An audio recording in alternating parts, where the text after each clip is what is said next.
This is the real example of power of compounding, which is around 3.6 lakhs worth of investment translates to 2.7 crores of investment. 2021, if you see, the TDS itself was 7.16 lakhs. His investment was 5 lakhs. Cool. And the TDS itself was 7.16 lakhs. This is the real power of compounding. The concept of infinite bucket, that if you have a certain amount, you can just keep on withdrawing the money. Now, I have done a back test. This is just basic math. So this corpus will last almost for 43 years. Now, next is gives you the corpus for 96 years. Now, this is an infinite stability bucket that you are talking about.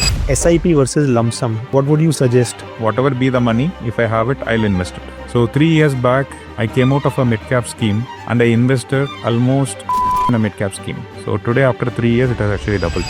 Which amount is comparatively easier, like 1 crore or 10 crore?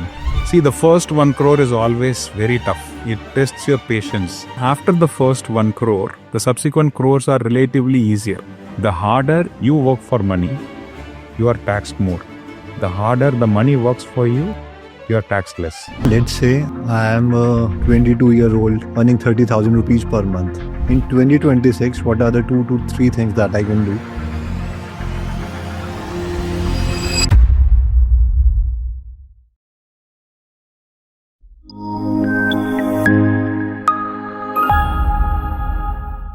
So, Rajkumar, I think a lot of people talk about power of compounding, but we see very few people actually make money using power of compounding. So, can you share an interesting story with us of somebody who has actually made a lot of money using power of compounding? Yeah, sure, Shubham. So before that, right, I think I read an interesting quote recently, which highlights the answer. It says, if patience and discipline were easy, everyone would be wealthy. The game is built for those with uncommon resilience, right? People today are not so patient for long-term investments. Unfortunately, they are so worried about the short-term turbulence. So let me share my screen. So this is the history of a long-term investment. This is the real example of power of compounding. We are talking about one of the oldest schemes in the country. This is a 30-year period where someone had invested just 1,000 rupees every month from 1995 all the way till 2025, which is around 3.6 lakhs worth of investment, and that translates to 2.7 crores of investment. This is the real power of compounding. So just 3.6 lakhs translating to 2.7 crores. But the point here is it needs to be given 30 years of time. And during this 30 years of time, we had so many crashes like the 2000 dot-com burst. And then in 2008, we had GFC, 2020 COVID, and so many issues all through this period. But for someone who had been so patient, 3.6 lakhs translating to 2.7 crores. It's a great investment, right? And it does not stop there. We are talking about 1,000 rupees every month. You'll be surprised to know the first 23 installments of the monthly SIP, which is probably accounting for just 23,000, translates to 91 lakhs of this 2.7 crores. And the first investment of 1,000 rupees, which was done in 1995, is today worth 4.2 lakhs. That's power of compounding, right? I have 2 examples. I'll show both of them, right? So the first example is about a person who has invested in 2004 in a scheme for a one-time investment of about 40,000 rupees. And that scheme is left untouched for 21 years. Today, the value of that scheme is around 12 lakhs, as you see. 40,000 becoming 12 lakhs. Another example of real-time experience of power of compounding experienced by an investor. This has been only available for people who had the patience to hold it long-term. The next example is a very interesting example. So this investor started investing in 1995 with just one-time investment of 5 lakhs. Unfortunately, he invested it in the dividend reinvestment mode, and most of these investments were not taxed until 2021. 2021, there was a rule that was put forward where there will be a TDS on the dividends that are declared. 2021, if you see, the TDS on his dividend itself was 7.16 lakhs. His investment was 5 lakhs. Cool. And the TDS itself was 7.16 lakhs. Unfortunately, he continued to have it in the dividend form for a couple of years. 2024, he understood that it is not really worth to continue this investment in dividend format, and then he redeemed the investment. It is worth 6.5 crores. Now, we have real life examples of power of compounding, but it is available only for people who have a long-term view.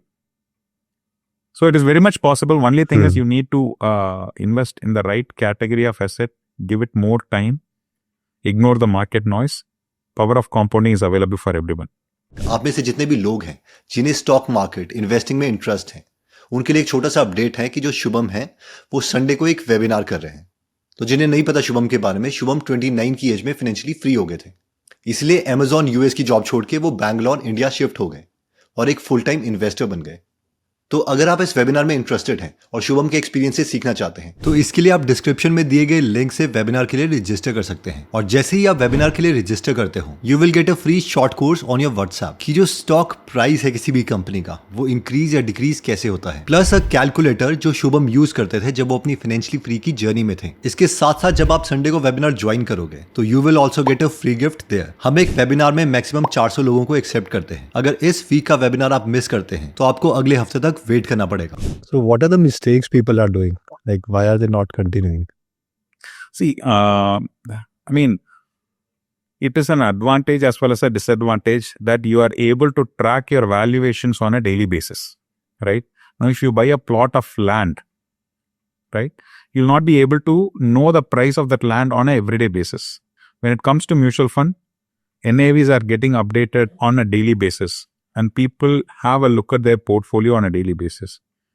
The recent turbulence from September 2024 till March 2025, we had a 25% crash, right? Now, let's assume, across the market, large, mid and small had different levels of crash. But now let's assume a worst case scenario of a 25% crash in a portfolio. Now, 1 crore portfolio coming down to 75 lakhs. How many of the investors really have the commitment to hold it for long term? That's the key. Many people give up. Some of them stop their ongoing SIPs, fearing further market fall. What they should do is, they should continue their SIPs during this period to accumulate more on discount. But all these are primarily related to behavior. That's number one. Number two is, when it comes to a commitment of paying a home loan EMI for 20 years, people are ready to pay for 20 years. When it comes to an dedicated investment into PF for 15-20 years, people are ready. But when it comes to an investment for 10-year period, people are saying like, I'm not really sure if I can continue for that long. Right. So that behavior is very important. Discipline is very important. So if people have both these qualities, I'm sure they should be able to create wealth. So you talked about behavioral aspects, right? So basically behavioral aspects leading to leakage in your portfolio, right? So what is something that I can do upfront so that when I know the problem, this will happen, so it doesn't happen? In fact, I was reading an article today, I think PPFA's, Mr. Rajiv Thakkar, he said investors should first delete these broker apps from their phone. So that is definitely one thing somebody can do. But what are the other things that you would suggest? Correct. I have a different view. I in fact ask my investors to look at the portfolio every day, right? I cannot stop them. They do it. Even if I tell them don't do it, they're definitely going to do it. So I know this. So I told them, if you want to see it every day, please do it. Okay. But the problem here is, if they check it every day and if they are not going to take emotional decisions, it is fine. Right. But the problem is, I get calls, they check with me if it is okay, markets are going down. I say that like, don't see that if you are getting disturbed. Right. But if you check it on a daily basis, right, you also get to know that such crashes also get recovered over a period of time. That also gives you a maturity. The first and foremost knowledge that should go to any investor is, your corpus at any point of time can go down by 20 to 30%, right? They should have this mindset. But the point is, in the long term, it is not going to go back. Now, even if someone has to take out money after 15, 20 years, and if at that point of time there is a crash, they're still not going to be on loss. The profit margin would have come down, but it is going to be there. I think in the previous podcast, we discussed about my personal experience. I think there was a scheme where I invested. The NAV of that scheme when I started was 100 rupees. It fell down to 90 rupees. Today, after 12 years, the NAV of that scheme is around 670. Right? Nothing changed. Only behavior. And honestly speaking, when I started my investment journey, even I had the same problem in terms of behavior. Right? It is more of learning which will help you to avoid all these noises. Right? And people will always regret after they take out the investment, the market will reward.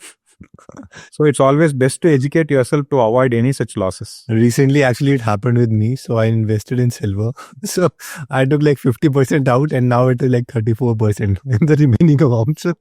Oh, that is why you were It asking happened. for that video.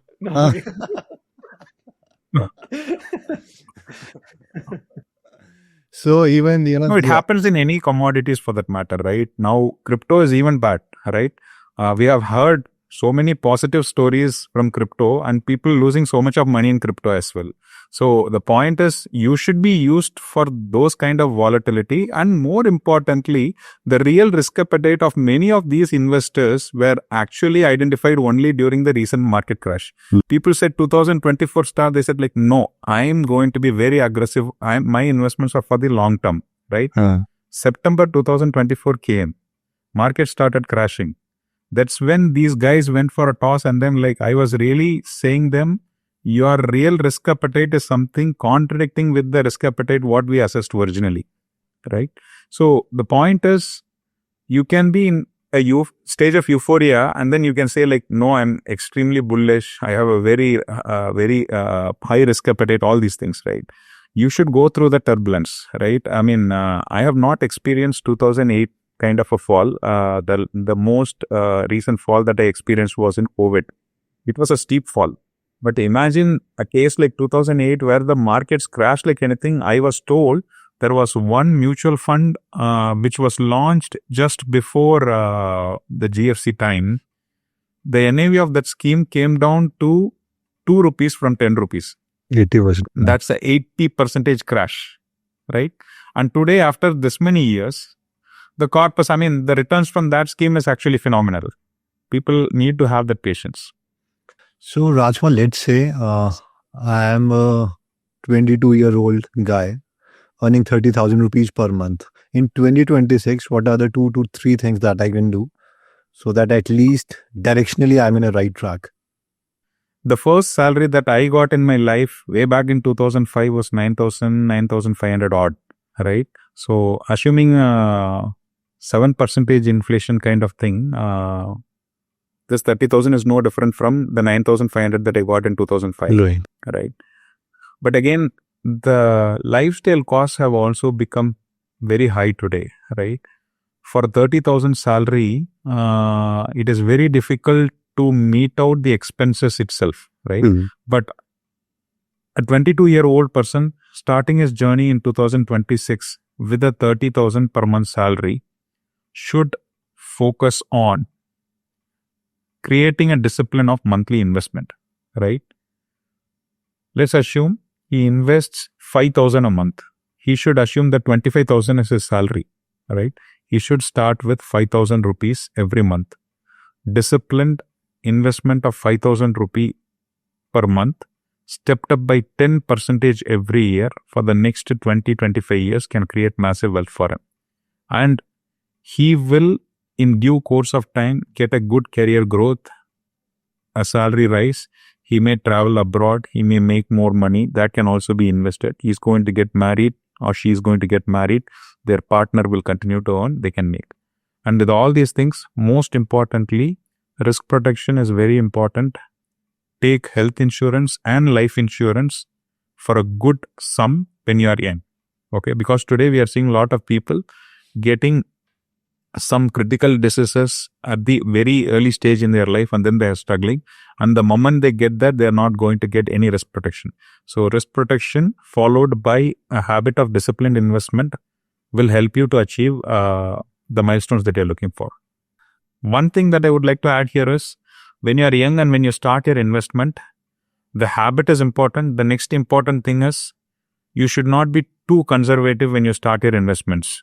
In fact, I have done that mistake. When I started my investments, I was very confused about mid and small cap. As I told you, 80% of my investments were in large cap then. So understand the subject, invest it in high risk portfolios, which can give you high returns in the long term, because they can compound well to create a lot of wealth. Yeah, but I think if you're doing direct, then I would suggest the other way around.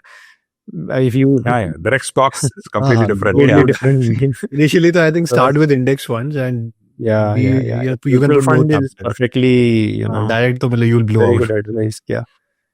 No, correct. No, stock picking is completely different, right? I mean, like you have to track the stock so much.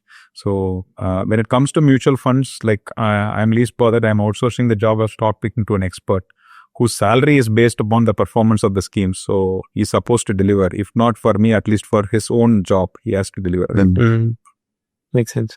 Rajkumar, there is one more lucrative thing, the concept of infinite bucket, that if you have a certain amount, you can just keep on withdrawing the money.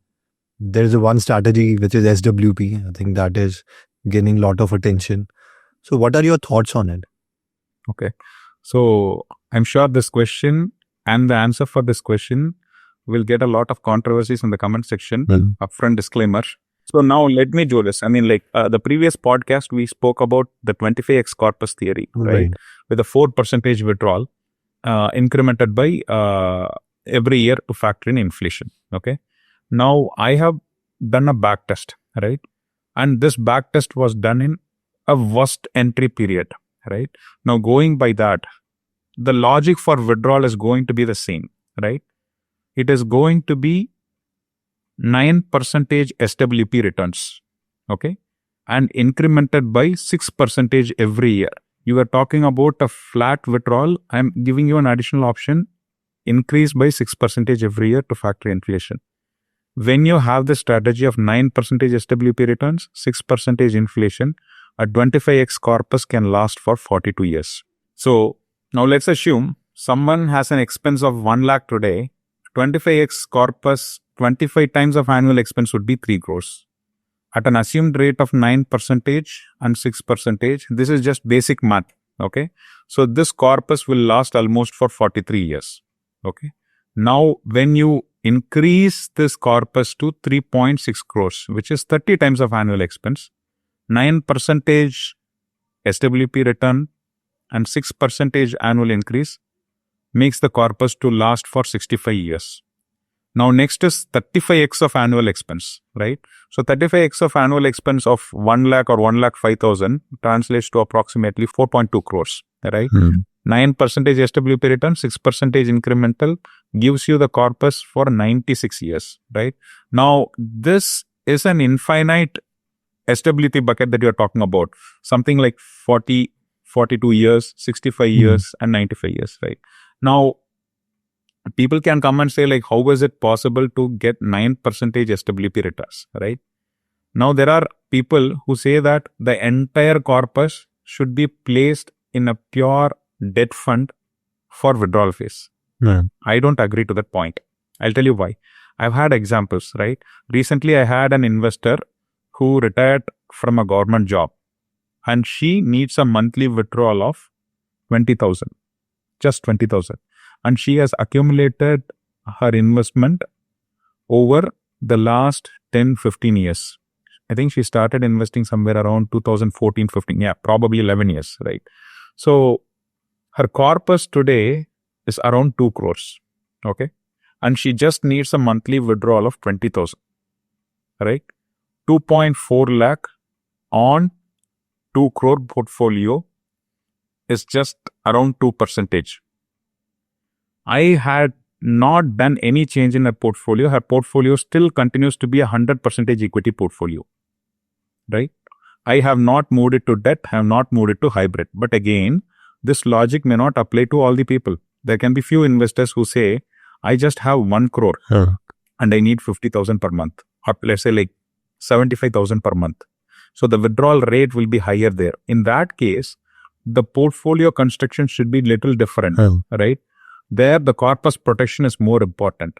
We are talking about sequence of returns risk and many other concepts, right? In this case, the portfolio needs to be a mix of hybrid funds or just purely hybrid funds. And then if the customer has a risk appetite and if the corpus is little more, then you can have at least 25 to 30% of equity schemes also in the portfolio, because the withdrawal is going to start only from the hybrid schemes. We'll start a bucketing strategy where we'll have liquid funds followed by hybrid funds. Within hybrids, we'll have multi-asset, we'll have balanced advantage funds, and then the aggressive hybrid funds. The withdrawal will happen from the liquid fund, then it will go to multi-asset, then it will go to balanced advantage, and then into the aggressive hybrid. Once you complete all the withdrawal from all these buckets, which will easily take more than 7-8 years, right? So, SIP versus lump sum. What would you suggest to an investor, who is starting out? Okay. So the first example that we spoke about, power of compounding, right? If you see, the first investment of 1,000 rupee translates to 4.2 lakhs. That is one SIP installment translating to 4.2 lakhs. That 1,000 rupees is an SIP installment. So the point here is, what has actually worked is time, right? When you give it more time, any lump sum investment can also help. But the point is, you should have the courage to hold it for long term and the willpower to manage any volatility in between, right? If the amount is like 2 lakhs, 5 lakhs, 10 lakhs, it's fine. But again, if the amount is huge, if you're planning to invest, let's say like 1 crore today, now let's assume we are talking about investing 1 crore today, right? So what I will do is 50% of the portfolio can be invested in lump sum, because we have crashed until March, and from March we have actually recovered, right? 50% of the portfolio can be invested in lump sum. The balance 50% can be part in a liquid fund, and then through systematic transfer plan for the next 2 or 3 months. The point is, but if you have money today which you want to invest for long term, you don't have to split it over multiple tranches running for many years. No, that's not required. You come with the mindset that my portfolio will be down 15-20% in the short term, but it will create magic in the long term. You can make very good returns in the long term, even with a lump sum. But this requires strong willpower. But the 50 lakh rupees that we are doing lump sum, irrespective of the market, you are recommending that we can do that. No. I'm talking about today's market scenario, right? Today's market scenario is at a situation like where the crash has actually happened and we are almost nearing the peak, right? The probability of another crash happening from here is really less. But if at all it happens, I'm having the other 50% of my portfolio for capturing that volatility. But if you are in the peak of the market, you can do that systematic transfer plan for longer period of time, right? And again, personally, in my case, I don't believe in all these things, right? If I have money, whatever be the money, if I have it, I'll invest it, right? So 3 years back, I came out of a mid-cap scheme and I invested almost 29 lakhs in a mid-cap scheme. So I did not do an STP kind of thing. So I invested it lump sum. So today, after 3 years, it has actually doubled. Just that scheme, right? I was not bothered about the timing. I was not bothered about the volatility. The last 1 year, you know how that scheme would have performed. It could have been volatile. I'm not bothered. My risk appetite, I cannot expect everyone to have the same risk appetite, right? Based upon the investor profile, the same medicine cannot work for all the patients, right? Now, based upon the investor's risk appetite, I think we have to take a strategy according to that. Which amount is comparatively easier, like 1 crore or 10 crore? So like people say that after 1 crore, you have a lot of opportunities. You can actually see, increment in absolute numbers. Before that, the journey is really difficult. And not just that, how have you seen the investor behavior change after they, go above 1 crore? Yeah. See, the first 1 crore is always very tough. It tests your patience, right? After the first 1 crore, the subsequent crores are relatively easier for many reasons, okay? Now let's take a common math. I mean, forget investments and all those things. Now there are two people, one is investing 1 crore, another is investing 10 lakhs. Market gives 10% returns. The person who is investing 1 crore will make 10 lakhs because he invested 1 crore. The person who invested 10 lakh will just make 1 lakh because he invested just 10 lakhs, right? When your corpus grows to 1 crore, even in a conservative market where the market gave 6%, your annual return for that particular year would be 6 lakhs, which is a good amount, right? Now assume 50,000 monthly expense, that 6 lakhs can help you to manage your expense for at least 1 year, right? Now, another math. 1 crore is very difficult. 1 crore to 2 crore requires 100% jump, correct? 2 crore to 3 crore requires additional 1 crore. That 1 crore on 2 crore is just 50%, right? 3 crore to 4 crore is just 1/3. 1/3 is 30%. Subsequent numbers are going to be very fast, number one. And to answer Subham's question, what happens to investors' behavior after 1 crore? We have two extremes, right? There are people who say like, okay, I have seen the markets enough. I am matured. I am not bothered about this. I am inclined more towards the growth. And there is another set of people, despite investing for such a long period of time, if they see a 20% dip on a 5 crore portfolio, that comes down by 1 crore, right? End of the day, it is percentage, but the amount is 1 crore, right? So that creates so much of panic in them. We have to understand it is just a percentage. You don't have to see the real numbers. And tomorrow, if this portfolio is going to jump from a 50% fall to 100%, they're again going to see this coming back again. So that kind of mindset is also very important once you reach such milestones. So I have a very interesting investor with me. So he is my son's pediatrician. Okay, he is almost 75 now, if I'm not wrong. Okay, and he started investing 3 years back. The general recommendation for such people is a hybrid fund because they will not have the risk tolerance. He said like, no Rajkumar, I want to invest in small caps. I was surprised. I said, sir, do you really want to invest in small caps? He said, yes, I want to invest in small caps. And then in 3 years, he made very good money because he participated in that rally. Interesting behavior from him. September to March, when the market crashed, he called me and said like, Raj, the markets have crashed.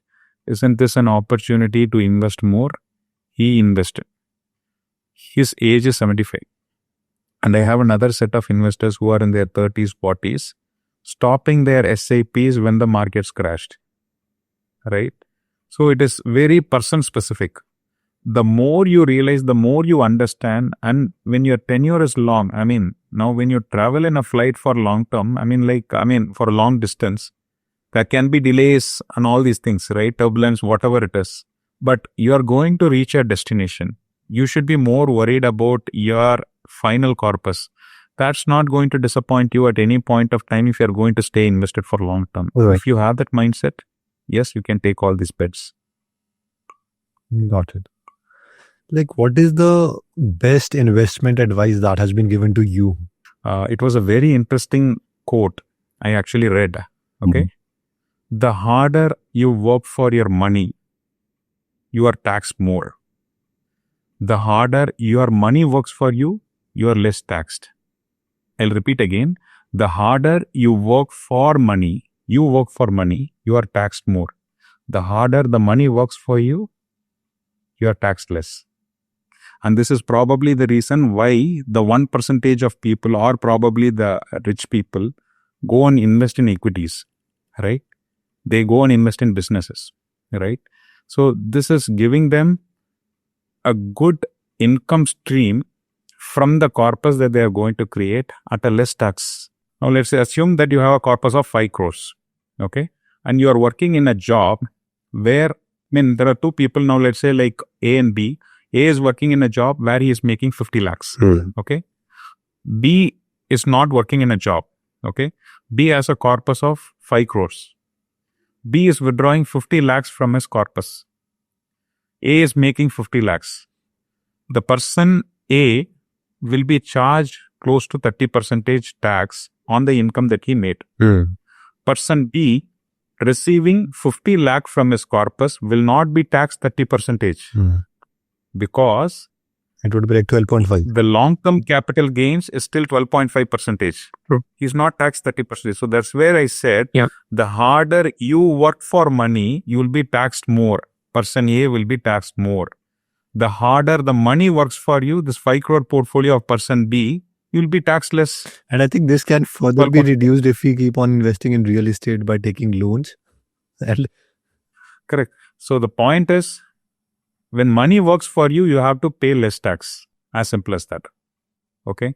So this is what is mentioned in Rich Dad and Poor Dad as well, right? People go running behind money and end up paying so much of taxes, right?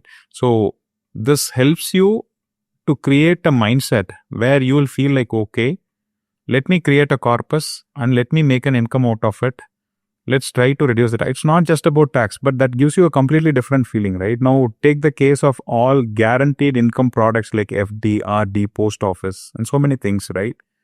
All these investments, when you redeem, you are taxed at the slab rate. Now, when you redeem your equities, up to 1.25 lakhs, you get an exemption, which is not available in the fixed income products. You get 1.25 lakhs exemption. Any gains beyond that is just 12.5%. Until 2018, this tax was 0%. Right. So from 2018 only we started having tax. So you are less tax. So this actually was an advice that I received long back, which changed my mindset towards creating wealth. Okay. And I'm still saying this, but only very few people understand the importance of this. And the moment they realize, their attitude towards money management will completely change. Yeah, I mean, you realize it when you have to pay a lot of taxes in a year. And recently, we realized it last year. No, the problem here is investor behavior is also weird. They are saying like, I'm more worried because I'm paying more tax. Okay, I say that you can bring down your tax if you can bring down your income as well. People are not ready to bring down their income.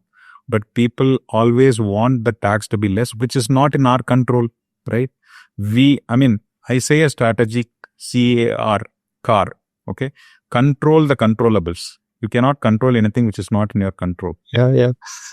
Accept the uncontrollable. Things like whatever we spoke, taxation. Remove yourself from the unacceptable. As simple as that. If you follow this, life is always happy. Yeah. But Right. then people also, like, at least for me, we start exploring like what HUF, and now we can start a company or do all that stuff. Open to a trust. save tax. Whatever is there. Yeah. See, whatever is there, please do it. HUF, have investment in the name of your family members. Whatever is there, do it. But beyond that, don't crib. That's the point. Yeah. Right.